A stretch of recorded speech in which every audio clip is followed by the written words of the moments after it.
예, 샬롬으로 인사하겠습니다. 샬롬. 예, 형제자매들 평안하셨습니까? 다시 뵙게 돼서 반갑습니다. 오늘은 시편 45편 1절에서 17절에 있는 말씀으로 함께 교제를 하도록 하겠습니다. 게재하는 과정에서 시편 42편이라고 되어 있는데 오류이니까 시편 45편 1절에서 17절의 말씀으로 기재해 주시면 좋겠습니다. 시편 45편 1절에서 17절의 말씀으로 왕의 악단이라고 하는 제목으로 함께 말씀을 나눠보겠습니다. 형제 자매님들 중에서도 요즘 최근에 상영되고 있는 신의 악단이라고 하는 영화를 보신 분들이 있는지 모르겠습니다. 저는 최근에 제 아내와 함께 이 영화를 감상하게 되었습니다. 사실 이 영화에 보게 되면 그렇게 크게 유명한 배우들이 나오지 않고 잘 많이 알려지지 않은 배우들도 나오고 하는데도 불구하고 꾸준하게 많은 분들이 감상을 하셔서 12일 현재 115만 명이 감상을 하고 있다고 합니다. 그래서 영화 제작자나 여러분 기독교계에서는 한 150만 명 정도가 이 영화를 봤으면 좋겠다 이렇게 하고 있다고 합니다. 이 영화는 사실 실화를 바탕으로 쓰여진 것이기는 합니다. 이전에 1990년대에 북한이 소위 고난의 행군이라고 하는 매우 가혹한 그러한 시절이 있었는데 그때에 국제사회로부터 지원을 받아야 되는 절실한 사정에 있었을 때에 북한이 평양에 칠골교회라는 교회를 짓고 미국의 빌리 그레엄 목사를 초청해서 집회를 열었던 이야기를 바탕으로 거기에 픽션을 붙였다고 합니다. 이 영화는 이 칠골교회에 그때 당시에 참여했던 그 탈북민의 이야기가 주로 바탕을 둔다고 합니다. 그때에 그들이 기독교를 믿지 않음에도 불구하고 국제사회의 지원을 얻기 위해서 가짜로 예수님 믿는 사람들처럼 성경도 읽고 성경도 열심히 암송하고 했다는 그런 이야기인데요. 이 영화 신의 악단은 바로 이 사실에 바탕을 두고 이 2억 달러를 국제사회에서 지원받기 위해서 그들이 사람들을 불러 모아서 악단을 하고 있는 사람들을 불러 모아서 찬양 준비를 시키고 하는 그런 과정들을 담고 있었습니다. 제가 더 말씀을 드리면 스포일러 감상에 방해가 될 수 있으니까 더 이상 줄거리는 제가 말씀을 드리지는 않겠습니다. 제가 감상을 해보고 느낀 것은 우리 성도님들도 이번 설 연휴 때에 다른 할 일도 있으시겠지만 가족 단위로 이 영화를 감상해보는 것도 참 좋겠다 하는 그런 생각을 하게 되었습니다. 이 영화를 보고 난 한 탈북민 유튜브를 하는 분이 뭐라 그랬냐면 이렇게 말했어요. 목숨을 걸지 않아도 신앙생활을 할 수 있다는 것이 얼마나 소중한지 일깨워주는 영화다. 이렇게 얘기를 하고 있습니다. 이 목숨을 걸지 않아도 신앙생활을 할 수 있다는 것이 얼마나 소중한가. 우리가 이런 걸 한번 생각해 볼 필요가 있습니다. 그래서 저는 이 영화를 보면서 이후에 또 말씀을 준비하면서 이 시편 45편의 말씀이 왕의 악단이다. 왕을 찬양하는 악단. 또 서두에 나와 있는 것처럼 그 악단장, 지휘자에 맞추어서 부른 노래라는 걸 생각해 보면서 이러한 제목을 가지고 함께 나누게 되었습니다. 시편 45편은 이 42편 또는 44편과 제목이 굉장히 공통점이 있는데 하나는 인도자를 따라 부르는 노래다 이렇게 이제 이 앞에 달려 있어요. 그것은 지휘자 또는 음악 감독이라고 아마 표현할 수가 있겠습니다. 그리고 고라자손이라고 불리어지는 하나님을 찬양하는 사람들의 위한 그런 노래의 어떤 선집으로 되어 있습니다. 그리고 마스길이라고 불리는 것은 바로 교훈집으로 쓰여졌다는 것을 말합니다. 특이한 것은 다른 데서 나타나지 않고 있는 45편의 노래 이 제목 중에서는 고라자손의 마스길, 사랑의 노래, 인도자를 따라 소산님에 맞췄다 이렇게 말할 때는 이 소산님이라고 하는 것은 소산이라고 하는 백합화 또는 수선화를 표현하는 것에 복수형으로 써져 있고 시편 60편에서도 이러한 제목이 등장하고 있습니다. 이것은 이제 곡조를 가리키는 것입니다. 그런데 특이한 것은 이곳에서 사랑의 노래라고 하는 제목을 담고 있습니다. 이건 굉장히 특이한 제목인 것이에요. 이것은 아가서에 쓰여져 있는 그 내용들과 비슷한 같은 그런 단어입니다. 그래서 이 사랑의 노래라고 하는 것에서 유추해 볼 수 있는 것은 뭐냐 하면 바로 이것이 결혼식을 위한 축가로 쓰여졌다고 하는 것입니다. 사실 인생에 많은 기쁜 순간이 있지만 결혼식만큼 또 기쁜 순간이 없습니다. 그래서 많은 사람들이 특히 결혼식 사회 보는 사람들이 항상 신랑 신부를 그냥 소개하면 될 텐데도 뭐라고 소개합니까? 오늘 이 세상에서 가장 멋진 신랑이 등장하겠습니다. 또 신부는 어떻게 소개하죠? 오늘 세상에서 가장 예쁜 신부가 등장한다고 얘기하고 있습니다. 그럼 그 다음 날부터 안 이뻐져야 되나요? 그렇지는 않잖아요. 그럼에도 불구하고 그렇게 소개하는 이유는 그 순간이 인생에서 가장 절정의 순간이고 그것으로부터 시작해서 모든 것이 삶이 새롭게 되는 순간이기 때문입니다. 저도 얼마 전에 제 아내와 결혼 36주년을 맞이했습니다. 굉장히 기쁘더라고요. 그래서 한 24년만 좀 더 살 수 있으면 결혼 60주년을 해볼까 하는 그런 생각도 했습니다. 이건 뭐 제 개인적인 얘기고요. 어쨌든 이 사랑의 노래라고 하는 표현을 통해서 영어 성경 NIV에서는 이것을 결혼식에 부르는 노래다 이렇게 소개를 하고 있습니다. 사실 이게 왕의 결혼식을 축하하는 노래로 지어졌기 때문에 이것이 다윗인지 그렇지 않으면 어떤 다윗 계열의 왕을 말하고 있는지는 정확하지는 않습니다. 그런데 그것은 크게 중요하지 않은 것이 왜냐하면 사무엘하 7장 11절에서 16절 이후로 하나님께서 다윗과 다윗의 계보를 따른 왕들에게 복 주시겠다고 말씀하셨고 또 하나님께서 이 다윗계의 왕을 섬기는 이 백성들을 축복하시고 또 그들이 다윗계의 왕이 온 백성을 위해서 섬기도록 사명을 수행하기 때문에 그렇습니다. 그래서 이것은 어쩌면 당시에 어떤 왕을 위해서 쓰여진 것이 맞지만 오히려 히브리서 1장 8절에서 9절에서 아들에 관하여 라고 말하면서 이 구절을 묘사하고 있기 때문에 이것은 당시의 왕을 묘사하는 것뿐만 아니라 그 범주를 온전히 더 벗어나서 우리들의 메시아 예수 그리스도를 묘사하는 것이 틀림이 없습니다. 그래서 이 시편은 메시아 시편이라고 불릴 수가 있습니다. 45편 6절에 하나님이여 당신의 보좌는 영원합니다 라고 말할 때 이것은 바로 신랑인 왕을 하나님과 동일시하는 것입니다. 여기서 이 다윗계의 왕을 하나님이라고 부른다면 이것은 신성 모독이고 그 사람이 그렇게 불릴 수가 없기 때문에 이것은 오히려 바로 진정한 다윗의 자손으로 오신 예수 그리스도 우리들의 메시아 하나님의 나라를 인도할 그분을 묘사하고 있다고 하는 것이 더 맞는 것입니다.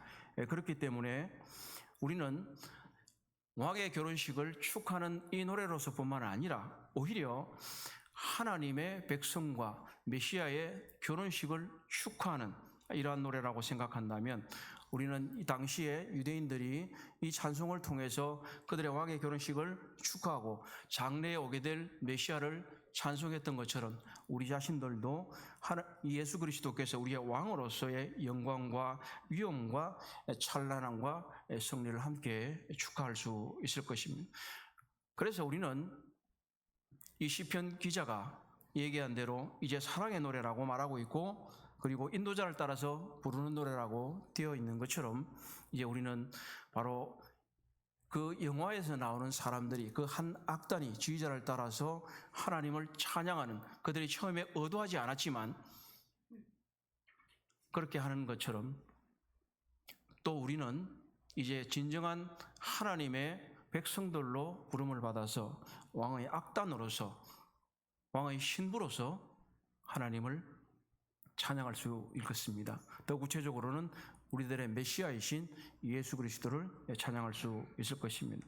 그래서 왕의 악단이라면, 왕의 신부라면 어떻게 해야 되는지를 이제 시편 45편에서 구체적으로 하나하나 좀 더 살펴보도록 하겠습니다. 먼저 1절에서 5절은 왕의 악단이라면 아름다운 노래로 왕의 은혜와 그 능력을 찬양하라고 촉구하고 있습니다. 우리 시편 45편 1절에서 5절의 말씀을 함께 읽어보겠습니다. 성경을 가지시고요, 스크린을 보셔도 좋고요. 내 마음이 시작. 내 마음이 좋은 말로 왕을 위하여 지은 것을 말하니니 내 혀는 글솜씨가 뛰어난 서기관의 붓것과 같도다. 왕은 사람들보다 아름다워 은혜를 입술에 머금으니 그러므로 하나님이 왕에게 영원히 복을 주시도다. 용사여 칼을 허리에 차고 왕의 영광과 이음을 입으소서.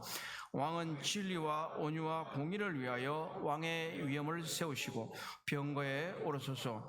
왕의 오른손이 왕에게 놀라운 일을 가르치리이다. 왕의 화살은 날카로워 왕의 원수의 염통을 뚫으니 만민이 왕의 앞에 엎드려지도다.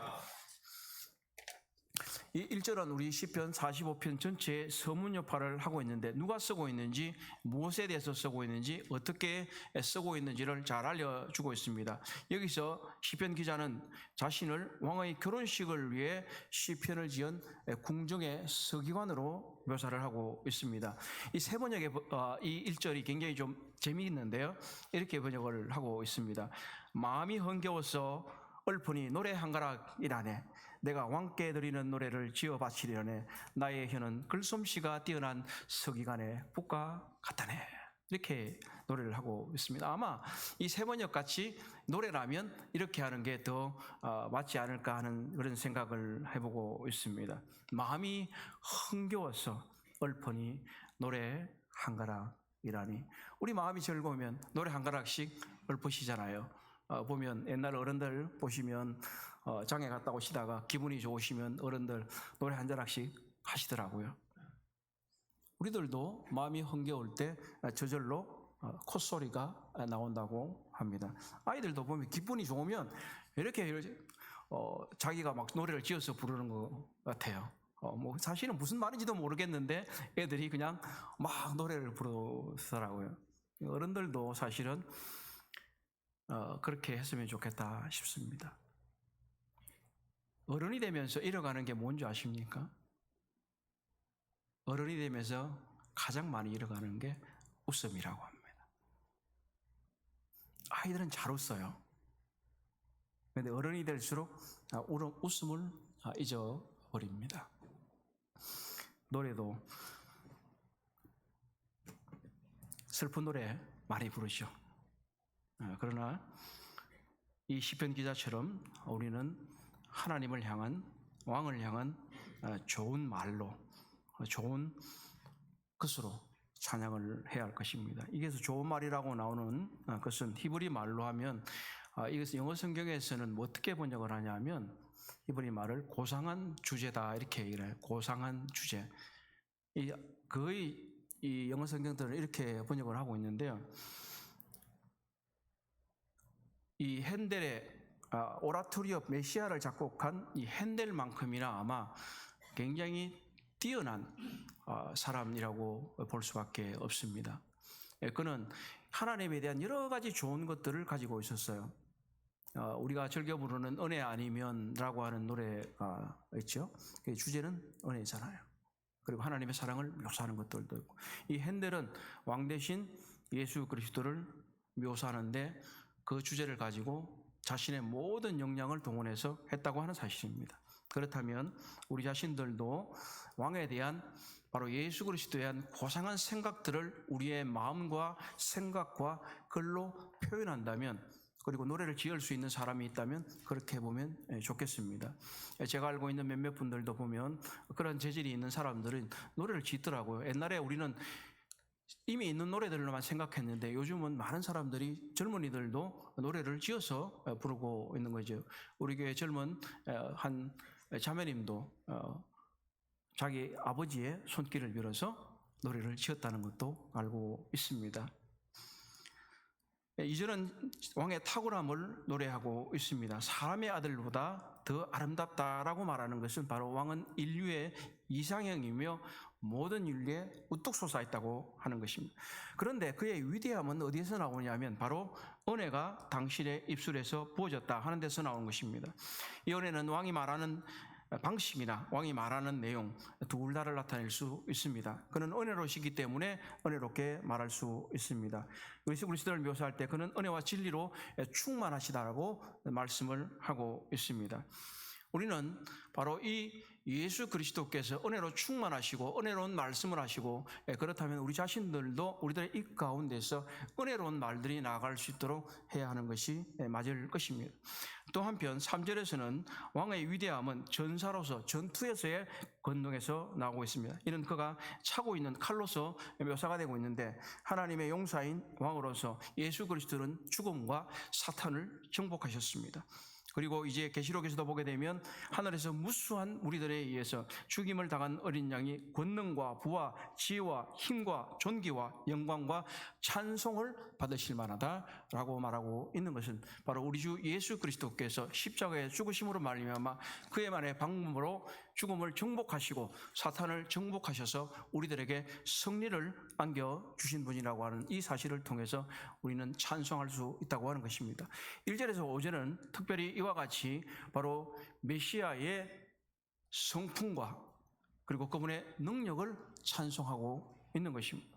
그러나 그는 무자비한 권력을 휘두르는 게 아니라 4절에 의하면 진리와 겸손과 의로움을 가지고 있다고 말씀한 것입니다. 그분의 성공은 그의 인격에 의해서 인도된다고 하는 것입니다. 단순한 힘만 권력이나 무력이 아니라 바로 인격과 성품에 의해서 인도된다고 하는 사실을 생각한다면 우리 그리스도의 삶 가운데서 우리들의 말과 행동과 성품에서 우리 주 예수 그리스도의 성품과 인격과 겸손이 드러나야 할 것입니다. 우리 주님께서도 예루살렘에 입성하실 때에 왕이신데도 불구하고 큰 준마 100마를 탄 것이 아니라 어린 나귀 새끼를 타셨던 거는 사실입니다.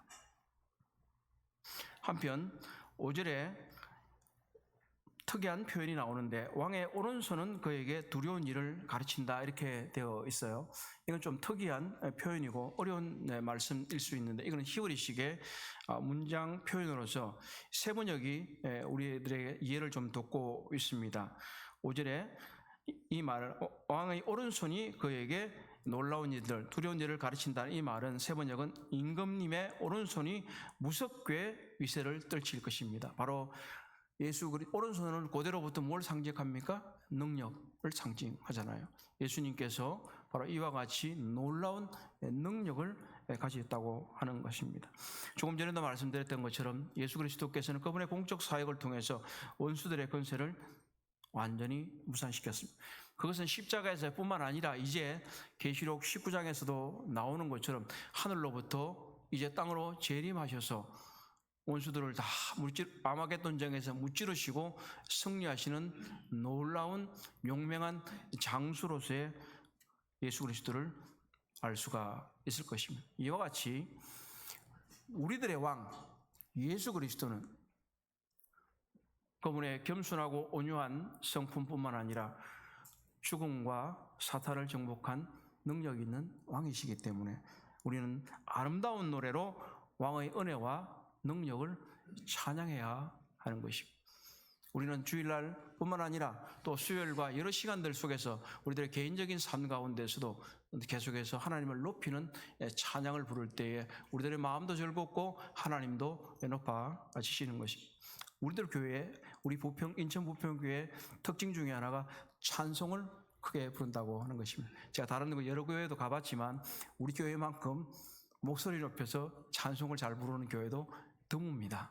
계속해서 잘할 수 있으면 좋겠습니다.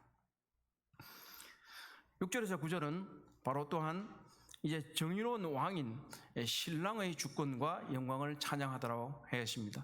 예수 그리스도께서 이제 신랑으로 본격적으로 등장하셔서 그것을 나타내고 있습니다. 이 신랑은 정의로운 왕이십니다. 그렇기 때문에 우리는 그분의 주권과 영광을 찬양해야 합니다. 우리 함께 6절에서 9절을 읽어보도록 하겠습니다. 하나님이여, 시작. 하나님이여, 주의 보좌는 영원하며 주의 나라의 규는 공평한 규이다. 왕은 정의를 사랑하고 악을 미워하시니 그러므로 하나님 곧 왕의 하나님이 즐거움의 기름을 왕에게 부어 왕의 동료보다 뛰어나게 하셨나이다. 왕의 모든 옷은 모략과 침향과 육계의 향기가 있으며 상하궁에서 나오는 현악은 왕을 즐겁게 하도다. 왕을 가까이 하는 여인들 중에는 왕들의 딸이 있으며 왕후는 오빌의 검으로 꾸미고 왕의 오른쪽에 서도다. 다시 한 번 더 말씀을 드리면 이 시편 45편을 왕의 결혼식을 위한 축가라고 이해하면서 이 구절들을 읽어나가는 것이 이 시편 45편을 이해하는 데 더욱 도움이 될 것입니다. 지금 이 부분만 보면 무엇을 말하나 하는 그런 생각이 들 수가 있겠지만, 이것은 이제 결혼식을 하면서 먼저 신랑의 능력 있는 모습과 이제 신랑이 한층 잘 꾸며진 상태에서 등장하는 것을 얘기하고 있는 것입니다. 형제자매님들, 결혼식 할 때 신랑이 먼저 나오나요? 신부가 먼저 나오나요? 신랑이 먼저 나옵니다. 그래서 이곳에서도 신랑이 먼저 나오고 있습니다. 신랑이 먼저 나와서 누구를 기다리죠? 결혼식 해보신 분들은 다 알죠? 신랑은 먼저 나와서 신부를 기다립니다. 이것이 이제 계속해서 이어지게 될 것입니다. 6절에서 7절은 말씀드렸던 대로 히브리서 1장 8절에서 9절에 나와 있는 그대로 인용이 되었기 때문에 이것을 메시아 시편이라고 한다고 말씀을 드렸는데, 이것은 바로 아들에 관하여 이렇게 말하면서 직접적으로 우리 주님께 적용을 하고 있기 때문에 이것은 사람인 왕에 대해서 말한다기보다는 오히려 그것을 넘어서서 바로 예언적으로 예수 그리스도를 말하고 있는 것이 틀림이 없습니다. 만약에 여기 지금 하고 있는 대로 6절에서 하나님이여, 주의 보좌는 영원하며 주의 나라의 규는 공평한 규이다를 인간 왕에게 적용한다면 어떻게 되겠습니까? 이것은 신성 모독이 될 것입니다. 그래서 어떤 사람들은 이것을 이집트식으로 왕을 신격화한 것이다, 이렇게 얘기를 합니다. 우리가 출애굽기서를 통해서도 잘 알고 있는 것처럼 이집트의 왕은 신격화되는 거 있잖아요. 그래서 이후에 보면 모든 신들을 정벌한다. 그래서 가장 마지막에 이집트의 왕의 아들이 죽잖아요.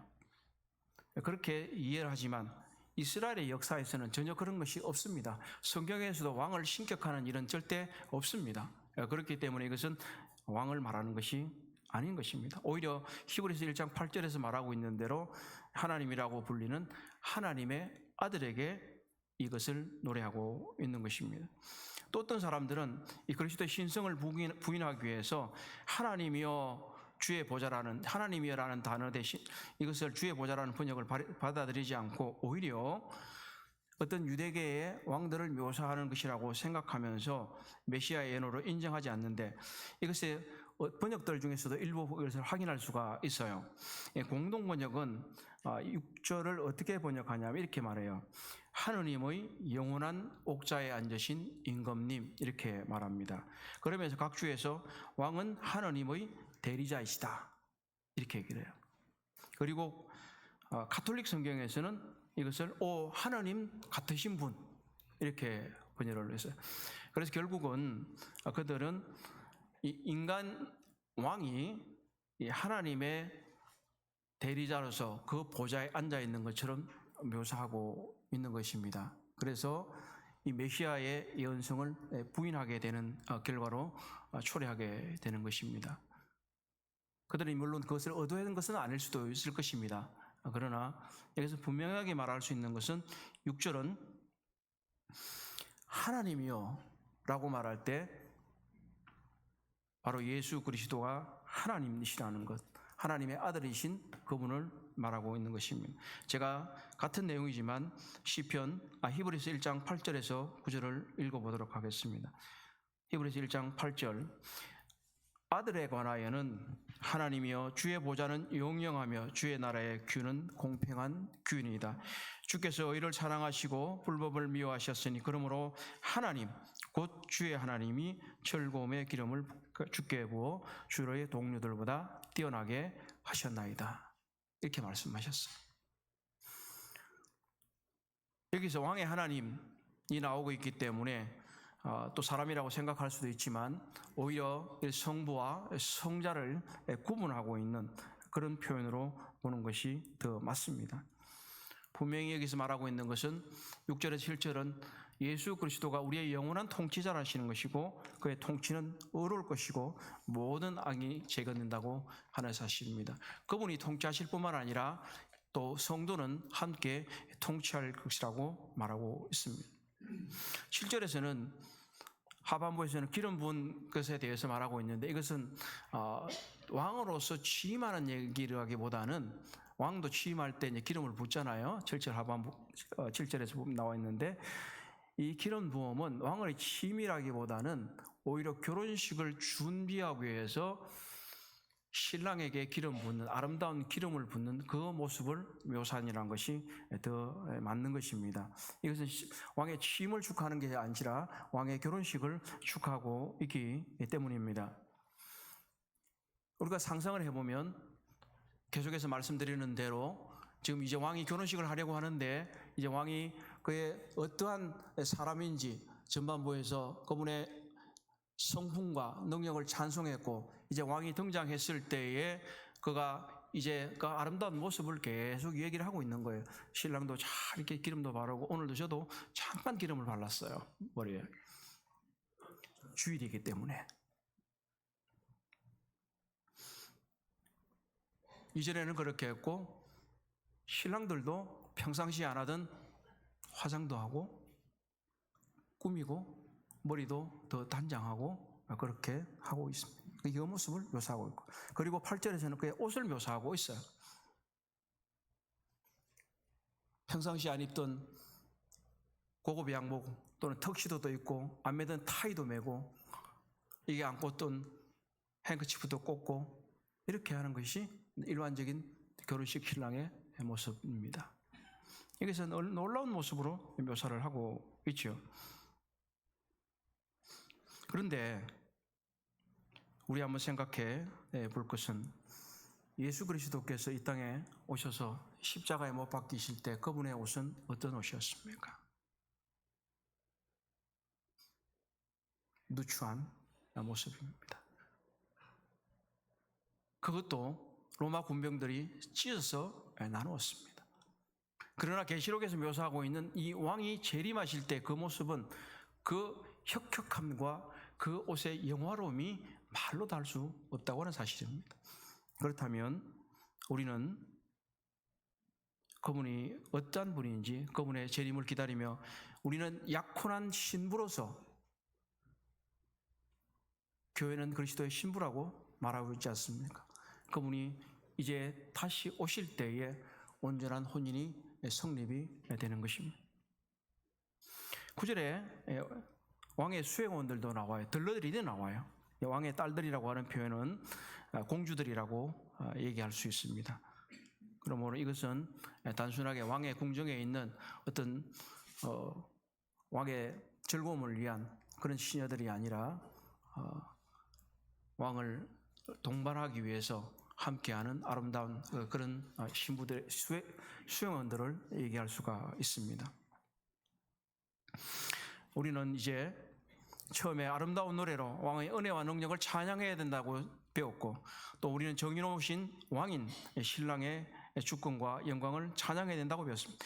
이제 우리는 교회는 그리스도의 신부라고 묘사한 대로 왕의 영화로운 신부로서 우리의 왕이신 그분, 신랑이신 그분에게 합당한 경배를 드려야 된다라고 말하고 있는 10절과 15절을 함께 보도록 하겠습니다. 우리 10절에서 15절 함께 또 읽어가겠습니다. 딸이여 시작. 딸이여 듣고 보고 귀를 기울일지어다. 내 백성과 내 아버지의 집을 잊어버릴지어다. 그리하면 왕이 내 아름다움을 사모할지라. 그는 내 주인이시니 너는 그를 경배할지어다.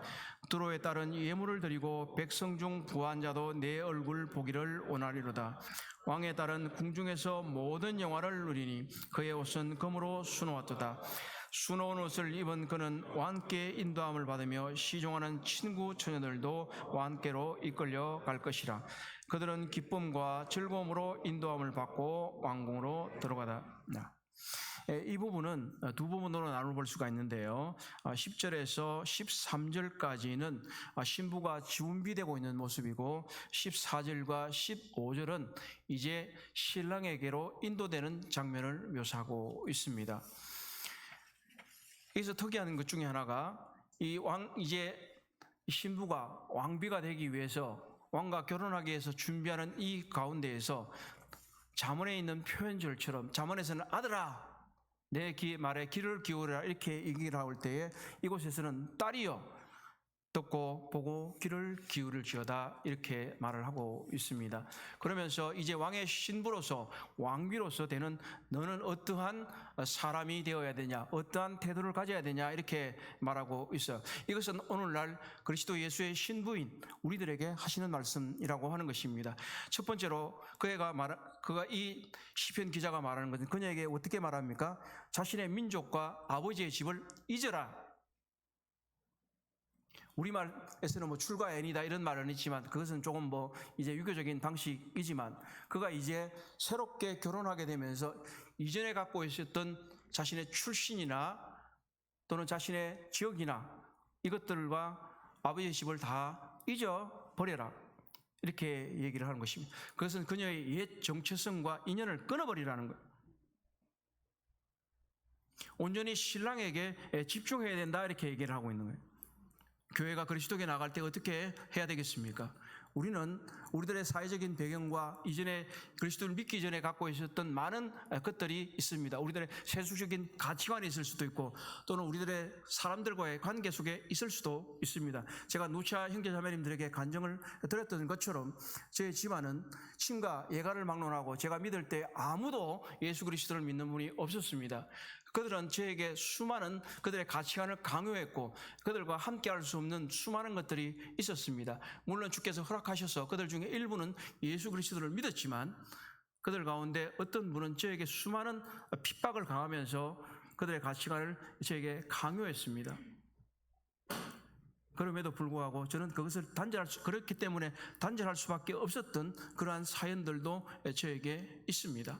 그렇다면 우리는 그분의 제자가 되기 위해서 우리들의 과거는 던져버려야 되고 또 주님께서 말씀하신 대로 우리들의 아버지, 어머니, 심지어 우리 자신조차도 미워해야만 우리는 그리스도의 신부로서 온당한 사람이 된다고 하는 사실을 명심해야 합니다. 우리가 이전의 생각이나 사고방식이나 생활방식이나 우리의 가족들과의 인연이나 내 친구와의 인연이나 이것에 여전히 머무르고 있다면 우리는 그리스도의 신부로서 합당한 사람이 되지 않는다고 하는 것입니다. 11절은 왕은 신부를 사모한다고 말씀하고 있습니다. 이 말은 왕께서 결혼을 완성하고 싶어 한다고 합니다. 이스라엘의 결혼 풍습대로 마리아가 이전에 보면 어떻게 했습니까? 요셉과 정혼하고 따로 살고 있었잖아요. 그리고 이후에 그와 결혼하게 되는 것을 보는 것처럼 이 풍습대로 우리는 현재 그리스도와 정혼한 상태입니다. 주께서 다시 오시면 우리는 온전한 결혼의 관계로 가게 될 것입니다. 그래서 주께서 우리를 사모하시고 있으므로 우리는 그분을 만나게 될 때 우리가 경배하라고, 지금도 경배하라고 하는 것입니다. 요즘 사람들은 신랑과 신부가 남편과 아내가 동등하다고 생각하고만 있기 때문에 이런 것들이 잘 이해되지 않을 수 있지만 이전에 사극들을 봐도 그가 아내라도 왕비라도 왕께 복종하는 것을 볼 수가 있습니다. 그런 것처럼 우리는 그분의 신부이면서 또한 한편으로는 우리는 그분이 우리의 왕이시라는 것을 인정해야 하는 것입니다.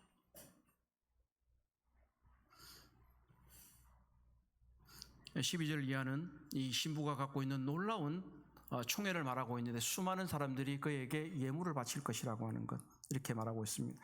여기서 나오는 두로의 딸들이라고 하는 표현들이 조금 이제 독특하긴 한데, 이건 시온의 딸이라고 하는 표현이 신약성경 마태복음 21장에서 나오게 되는데, 이것은 두로의 딸들이라는 표현은 두로의 주민들, 두로는 다윗의 왕권을 처음 인정한 나라입니다. 그래서 그것은 많은 예물들을 가지고 왔던 것처럼 수많은 이방인들이 나중에 교회가 그리스도의 신부로서 새 예루살렘에 거주하게 될 때에 이방의 족속들이 그들에게 교회에게로 예물을 가져오게 될 것입니다. 13절과 15절은 이제 왕께 인도되는 신부를 표현하고 있는데, 그곳에서 얼마나 기쁜지 이 왕의 딸인 이것은 왕비를 말합니다. 그래서 세번역에서는 왕후라고 번역을 해뒀어요. 그리고 옛날 개역 한글도 이것을 왕후라고 번역했어요. 그래서 다 준비가 되면 이제 어떻게 합니까? 신부는 신부 입장. 이렇게 요즘은 뭐 들러리가 잘 없었는데 없죠. 이제 신부 입장할 때 들러리가 별로 없더라고요. 이전에 들러리가 있었어요. 앞에 이제 저희 이제 저희 가족들 중에 이제 결혼할 사람이 있을 때 저희 자녀들이 그때 들러리를 했어요. 화동, 옛날 말로 하면 화동들이 이렇게 다 이렇게, 요즘 서양 결혼식들도 보면 들러리가 있어요. 그리고 친구들이 이렇게 잘 한점 꾸며가지고 이렇게 다 앞에 가면서 옆에 가면서 이렇게 신부가 옹이하고 가는 것을 볼 수 있잖아요. 이 장면을 모사한 것이 이제 13절과 15절의 말씀입니다. 결혼식 할 때 그 참여하는 사람들은 대부분 다 가장 좋은 옷을 입고 들어가요. 가장 좋은 옷을 입고 가장 잘 꾸며서 들어가는 것입니다. 그래서 신부가 입장할 때 기쁘고 또 즐겁고 또 한편으로는 너무 기뻐서 울 수도 있습니다. 우리는 예수 그리스도와 정혼한 예수 그리스도의 신부로서 우리가 그분을 만날 날을 기대하면서 우리들의 삶을 살아가는 겁니다. 우리는 어떻습니까? 그리스도 예수와의 결혼잔치를 기다리는 신부로서 합당한 단장을 하고 있습니까? 우리들의 옷이 그리스도 예수와의 결혼식에 합당한 모습입니까? 우리들의 옷이 혹시 신부로서의 옷이 더럽혀져 있지는 않습니까? 우리들의 말과 삶과 행동이 더럽혀져서 그리스도 앞에 나서기가 부끄럽지는 않습니까? 우리들은 예배당에 나올 때도 할 수만 있으면 가장 좋은 옷, 가장 깨끗하게 빨아입고 나오는 것이 일반적인 것입니다. 우리가 예수 그리스도의 신부라면 그분과의 혼인 예식을 기다리고 있는 사람들이라면 우리는 우리들의 말과 노래와 행동과 삶이 그리스도의 신부로서 합당할 수 있도록 단장하여야 하고 잘 꾸며야 합니다. 그럴 때 비로소 우리는 그리스도 앞에 떳떳하게 나설 것이며 그분이 우리를 사모하는 대로 그 앞에 서게 될 것입니다. 남자분들이 그리스도의 신부다라는 것이 잘 다가오지 않을 수도 있습니다만은, 그러나 그리스도와 우리의 관계를 묘사할 때 이것보다도 더 좋은 것은 없습니다. 우리는 그분의 신부입니다. 우리의 인생은 이제 바로 그 결혼식 날을 기다리는 리허설과 같은 것입니다.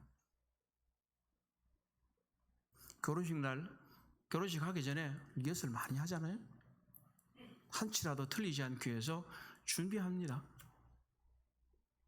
그러므로 우리는 모두는 이런 것들을 한번 생각해 보면 좋겠습니다. 그리고 16절에서 17절은 이제 왕의 자녀로서 함께 다스리며 영원히 찬송해야 한다는 것을 말하고 있는데, 우리 16절, 17절 같이 읽어보겠습니다. 왕의 16절 시작. 왕의 아들들은 왕의 조상들을 계승할 것이라. 왕이 그들로 온 세계의 군왕을 삼으리로다. 내가 왕의 이름을 만세 기억하게 하리니 그러므로 만민이 왕을 영원히 찬송하리로다. 먼저 결혼식을 얘기할 때에 왕의 성품과 능력을 칭송하는 글들을 지금 보았고, 또 그 왕이 준비되는 그 모습과 그 왕의 놀라운 모습들을 기록하고 있고, 왕이 단장되어 있는 모습들을 보았고, 또 이제 신부가 단장하고 왕께로 인도되는 모습을 보았습니다. 결혼을 하면 주님 허락하시는 대로 이것은 일반적으로 자녀들이 생기게 마련입니다. 그 자녀들이 이제 왕의 자녀들은 만세를 이어서 다스리게 해주겠다고 약속하시고 있는 것입니다. 이것은 우리들의 이중적인 신분을 얘기하고 있는데, 우리는 왕의 신부이지만 여전히 또한 왕의 자녀이기 때문에 계시록 20장에서 나오고 있는 대로 우리는 그리스도와 함께 더불어 왕노릇하게 된다고 말씀하고 있지 않습니까? 우리는 온 땅의 왕자가 될 것입니다. 통치하는 사람들이 될 것입니다. 이것은 명백히 종말론적인 것입니다. 메시아를 따르고 있는 사람들이 이 땅을 차지하게 될 것입니다. 그것이 우리가 잘 배운 대로 메시아 왕국, 천년왕국에서 일어나게 될 것입니다. 이 시편 기자의 마무리는 무엇입니까? 우리는 다시 한번 제가 읽어보도록 하겠습니다. 내가 왕의 이름을 만세에 기억하게 하리니 그러므로 만민이 왕을 영원히 찬송하리로다. 이 시편 기자의 고백처럼 우리 자신이 어떻게 할 것인가? 내가 왕의 이름을 만세에 기억하게 하리니 그러므로 만민이 왕을 찬송하게 하리로다. 우리들의 일은 바로 이런 것입니다.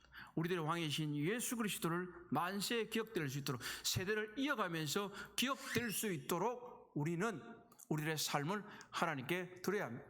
그리고 하나님이 우리들의 왕으로서, 우리 주 예수님의 왕으로서 찬송받을 수 있도록 우리들의 삶과 말과 행동을 통해서 우리 주 예수 그리스도가 왕되심을 전파해야 하는 것이 우리들의 일입니다. 우리는 대를 이어서, 세대를 이어서 이 왕이 찬송받으시도록, 그분이 전파되도록 해야 하는 그러한 책임을 가지고 있는 사람들입니다. 우리들의 믿음이 우리들에 대해서 끝이 나는 것이 아니라 나의 자녀들과 나의 손자녀들과 또 그 이후에 일어나는 세대들이 이 왕을 찬송하게 하고 왕의 업적을 노래하는 이러한 것이 이것이 바로 왕의 악단인 것입니다. 그 공산주의 사회에서 그들이 신의 악단이라고 불리며 하나님을 찬송했던 것처럼 우리는 이 세속적인 사회에서 바로 왕의 악단으로서 왕을 드높이는 사람들이 되어야 하는 것입니다. 이 노래들 가운데서 시편에서 우리의 참된 왕이며 신랑인 예수 그리스도에 대한 많은 좋은 말이 나왔습니다. 이 왕을 찬양하는 주제가 나왔기 때문에 우리들의 마음은 기쁠 수 있습니다. 그러나 마지막으로 탐구해야 될 질문은 이것입니다. 우리는 왕의 악단으로서 우리의 말과 삶을 통해서 찬양을 올바르게 드리고 있는가? 또 우리는 그리스도의 신부로서 신랑인 그리스도께 나서도록 합당하게 준비가 되어 있는가 하는 것입니다. 모쪼록 우리 모두는 왕의 악단으로서 우리의 말과 삶을 통해서 찬양을 올바르게 드리며 또 그리스도의 신부로서 신랑인 그리스도께 나설 수 있도록 합당하게 준비하시도록 하십시다. 우리 예배 찬송가 한 곡 드리겠습니다. 예배 찬송가 136장입니다.